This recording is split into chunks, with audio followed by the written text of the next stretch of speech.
this month's newsletter, I really want to focus on something called an urban myth. And this particular urban myth is the belief that we only operate off of 10% of our brain. So we've all heard that, yes, we're only using 10% of our brain. And boy, if we could use all the rest of it, we'd be super smart. But hey, that's all we use. Firstly, where did that number come from, 10%? A long time ago, when putting the body together through an understanding of histology and the cells that make up organs, a study of the brain revealed one very important fact, and that is only 10% of the brain was made up of neurons. 90% of the cells in the brain were not neurons, but they were called supporting or connective tissue and given the name glial cells. Well, what's really interesting about that is in the neuron principle, the neuron doctrine, it was believed that the neurons were the functional cells of the brain and the glial cells were more or less just support. Well, then by definition, right away, it says then you're only using 10% of your brain because that's all that the neurons comprise in the brain, 10%. For a long time, the glial cells, again, were thought to be just like connective tissue support physically and nutritionally the neurons. But over the last number of decades, what we started to find is this: there was a misunderstanding about glial cells. That glial cells are a lot more important in neural function than just physical support. Glial cells can inhibit or activate neurons. Glial cells connect to neurons. Glial cells can control the activity of neurons. So all of a sudden, these glial cells, which were looked at as just passive cells in the brain, turn out to be actually quite functional in integrating the nature of how the brain works. In a way of looking at it, in a simple analogy, consider that the neurons are nouns in a sentence, and that the glial cells are the verbs and the adjectives and the adverbs, the modifiers of all the nouns. So the glial cells create a fulfillment of a picture. So neurons are like a stick figure, and when you add the glial cells, you fill out the nature of the whole human. So glial cells become a very functional, integrated part of all neuronal activity. So the concept of the neuron doctrine that said only neurons are involved with functioning in the nervous system, it turns out the glial cells are as well. So now we're not dealing with 10% of the brain, we're dealing with 100% of the brain. Yes, you have access to 100% of your brain all of the time. But does that mean that we actually use the whole brain all of the time? And the answer is no. Because what we start to find out is when we start to live in patterns and in habits, that what happens is we just activate certain neuronal pathways that are habitual pathways. And as a result, these are the pathways that have preference in our everyday life. But if you can engage whole brain activity, you can enhance your consciousness and your awareness and your ability to control your life.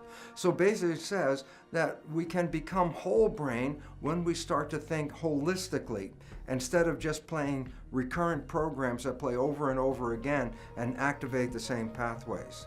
So the relevance is that once we start to engage in whole brain activity, we enhance our ability as humans on this planet. And now we're beginning to find out there are many different ways to engage and activate the whole brain. Some of them involve simple exercises such as something called brain gym. And brain gym is a very interesting exercise of the body and the nervous system integration in this way. My right hand is controlled by my left hemisphere. My left hand is controlled by my right hemisphere. But here's an interesting story. If my right hand, controlled by my left hemisphere, crosses the midline, then it simultaneously gets picked up by the other hemisphere because now it's in that territory as well.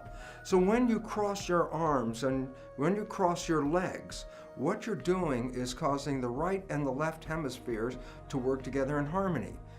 When we are activating brain synchronization, where right and left hemispheres are engaged together simultaneously, it activates something like superlearning.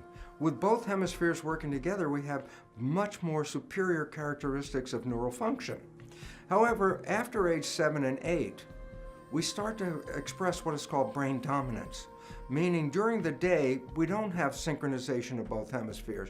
During the day, it's like a waveform. Sometimes we're more in the left hemisphere, sometimes we're more in the right, then it comes back to the left and back to the right, so that we're cycling through one hemisphere at a time. This is called brain dominance, where one hemisphere is dominant over the other hemisphere. Well, the relevance about that is integrating our lives is very difficult in brain dominance for a simple reason. As been suggested, our left hemisphere is based on logic and details. Our right hemisphere is actually associated with emotions and wholeness. And this becomes very important because if you're only looking with your left hemisphere, then all the logic things make sense, but there's no emotional component to it. And reverse, if you're in the right hemisphere, you get emotionally tied up, but the logic drops out. Well, this happens to us ever since the time we were 8 through our adult life. If you can get both hemispheres to be in sync, hemisync, then you're engaging logic and emotions at the same time. That opens up a window for super learning opportunities where you can download information very, very quickly and very fast, but it also opens up a whole wide range of thinking that includes an emotional component as well as an intellectual component, which is necessary to fulfill a whole picture. So if you're operating from brain dominance, you're actually shutting off one component of your nervous system at that time. So if you do an exercise like brain gym where you're involved with crossing your arms and your legs, when you do that, you start to integrate both. Very interestingly, when we have hemisync, we're much more calm, collected, and able to really express neurological functions that are very fully supporting of ourselves. And this is why it's very interesting when you go home and relax at night, sometimes you find yourself with your ankles crossed over each other just sitting in your chair. Without even knowing what you're doing, by crossing your ankles, you're actually engaging a whole brain process. So if you're stressed, for example, during the day, or you just want to relax when you go home at night, crossing your arms and legs actually engages both hemispheres, which calms the system down, but engages a whole brain process.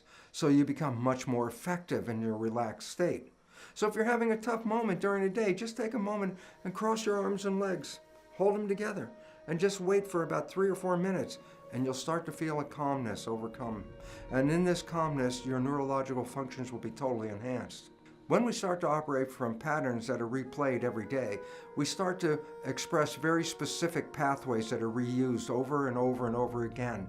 And as a result, we actually shut down a large amount of functioning of the brain and just go through the habit, the patterns that replay themselves over and over again. So basically, what you really have to understand is this: we can use 100% of the brain, but if we play the same patterns over and over again, we don't need to use 100% of the brain.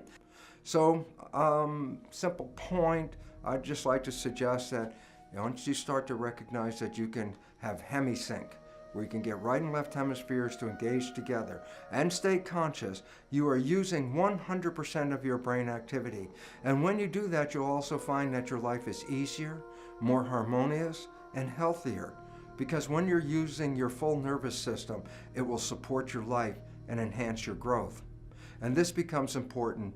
So don't get stuck that I'm only using 10% of my brain. That story is false. You can use 100%, and it's available to us.